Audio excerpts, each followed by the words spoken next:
Hi, and welcome back to this free-for-all Friday edition of Focal Point AFR Talk. Brian Fisher is my name. Number to call if you want to join our conversation, talk about anything that's been in the news this past week. 888-589-8840 is the number to call.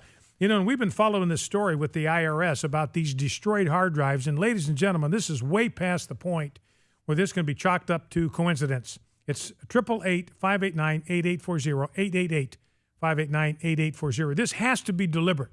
I mean, we don't have the smoking gun that it is, but everybody I have read, that I have heard about, that I have heard talk about this, who was an IT expert, says, look, there is absolutely no way that you can lose 2 years' worth of emails because they are stored on too many different places, too many different servers, too many different backup tapes. It just cannot happen.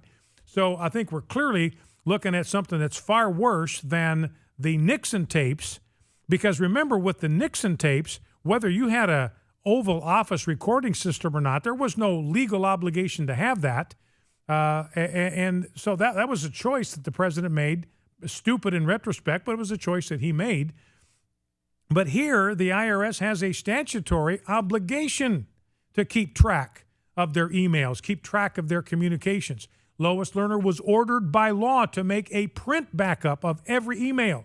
So they're supposed to be backups on servers. Those servers are backed up. They're backed up every night. You've got tapes that are backed up. And then you're supposed to have printed copies of all of this.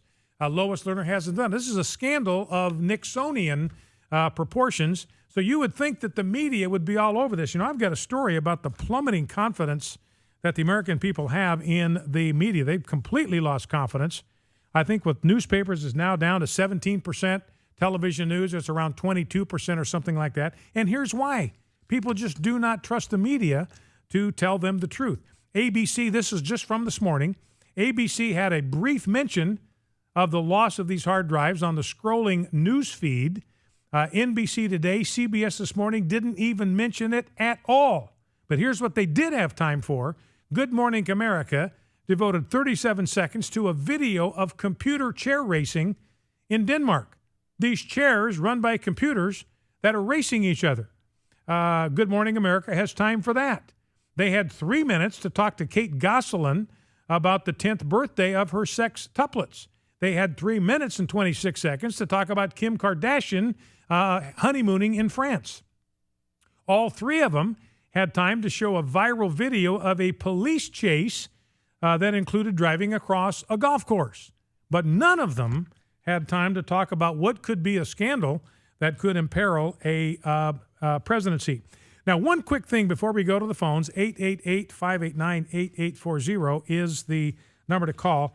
I want to read some excerpts from a piece on the Federalist, and the title of the piece is Discrimination is Healthy, and Sexual Confusion is Not. Discrimination is healthy and normal. Sexual confusion is not. Now, it prints out to 6 pages. I just want to read one part because I have written about this before. And one of the points that I have made is we need to reclaim the word discrimination. We need to take back the word discrimination. Discrimination is not a bad word. The left has turned discrimination into a bad word. And when it comes to sexual behavior, discrimination is not a bad word. Discrimination, in fact, is a good word. We should, in fact, we do discriminate against abnormal, non-normative, sexually deviant sexual behavior all the time. We discriminate against prostitution. We discriminate against pedophilia. There are penalties in divorce court if you've been involved in adultery. So we discriminate against teachers who engage in sexual activity with their students. We discriminate. We fire people who have office affairs. We discriminate. I mean, the military is consumed right now in punishing people for sexual harassment. We discriminate against non-normative, sexually abnormal behavior all the time, and we should. Now, from our vantage point, I believe that homosexual behavior is non-normative. It is abnormal expression of sexuality. It is a sexually deviant form of sexual expression. By that, I mean it deviates from God's plan for human sexuality. Here's this excerpt from this piece from the Federalist Discrimination is healthy and normal. Again, we have got to reclaim this word, ladies and gentlemen. I am telling you, we got to reclaim this word. Discrimination, when it comes to homosexual behavior, is good. It is not bad. It is good. Here's what she says. One last thing. Proponents of creating special classes of citizens who can scrounge up the political power to get their group legal recognition wish us all to believe another lie, that agreeing with them is necessary if we want to be non-judgmental or anti-discrimination. The problem with this is that discrimination is not just good, it is necessary for life. Everyone judges, that is, everyone discriminates, and everyone has to. If you are a business owner, you must judge or discriminate whether a certain applicant for a job will do it well. If an employer does not discriminate between hard workers and lazy workers, or qualified workers and unqualified workers, or employees with good interpersonal skills and those who can't convey basic information, the business will fail. You want to be successful in business, you have got to discriminate on the basis of skill and capability. We all judge all the time. I discriminate against people who kiss me. And even free love people probably do the same. Even free love people aren't going to have sex with anybody and everybody. They are going to be discriminating. They will have sex perhaps with a limited number of people, but not with anybody and everybody who wants to have sex with them. What are they doing? They are discriminating on the basis of sexual behavior. A random person cannot walk up to me at Walmart and smooch. Normal people call that sexual harassment. We also discriminate against the people who can use our things. It's not okay for petty thieves who rifle through my street to find my car keys and take a joyride. So we discriminate against people who steal cars. And nobody, except college students, thinks it's okay to walk into anyone's house and open the fridge for a snack. We are all food discriminators, car judgers, kiss gatekeepers, and more, and we should be. There is no way, she says, to live without discriminating except in utter chaos.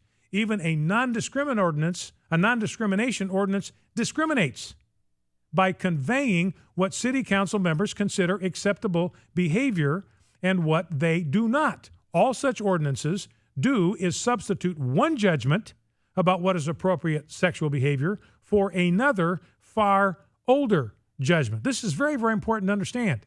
Don't miss the significance of this. Anti-discrimination ordinances are discriminatory by nature. They are simply substituting one judgment about sexual behavior for an older, time-tested, time-honored judgment about sexual behavior.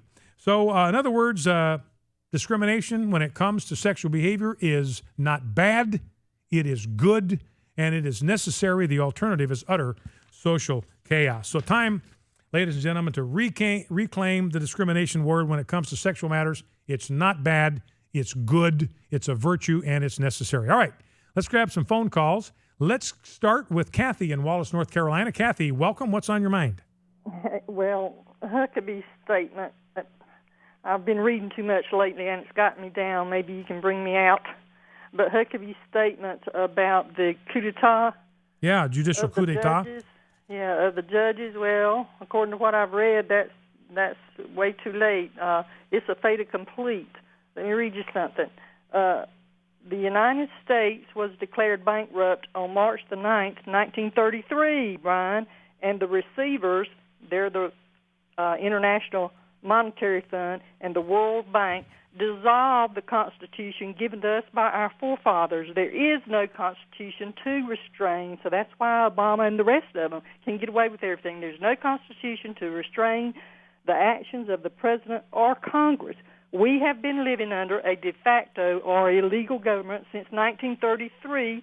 The United States exists in name only with a parallel government really in control. Let me read you this. This is a statement made on the floor of the House, Brian, in 1993. Representative James Traficant Jr.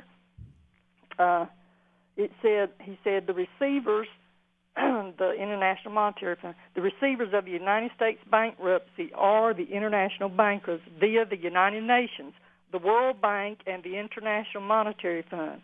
All ALL, United States offices, officials, and departments are now operating within a de facto illegal status in name only under emergency war powers. No wonder we keep some emergency going on all the time. Well, Kathy, and I understand what you're saying, and I think in kind of a de facto sense, you're probably right. We had a huge departure from the restraints of the Constitution under FDR. I mean, Social Security is unconstitutional. You move forward to LBJ, Medicare and Medicaid, completely, flatly, totally unconstitutional. There's no warrant in the Constitution for the government to be in charge of retirement or health care. None. Article 1, Section 8, zip, nothing, nada, not in there anywhere. So we've been operating de facto outside the bounds of the Constitution for quite a long time. Kathy, you're saying it's too late. I've got about 30 seconds. What do you think is the solution to the problem that you're talking about here? What do we do about this?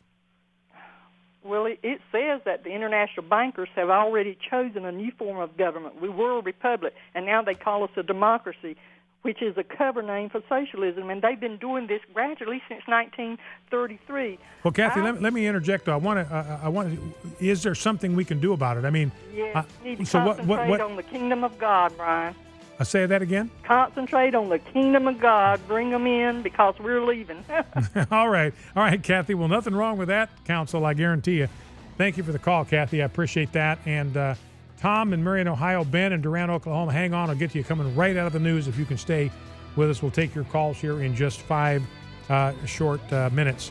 You're listening to Focal Point on AFR Talk. This is why you listen to Focal Point, looking at the story from Gallup. Just 18% of U.S. adults say they have a great deal of confidence in TV news, and confidence in newspapers has fallen to 22%. You are looking for a source of information, perspective that you can trust.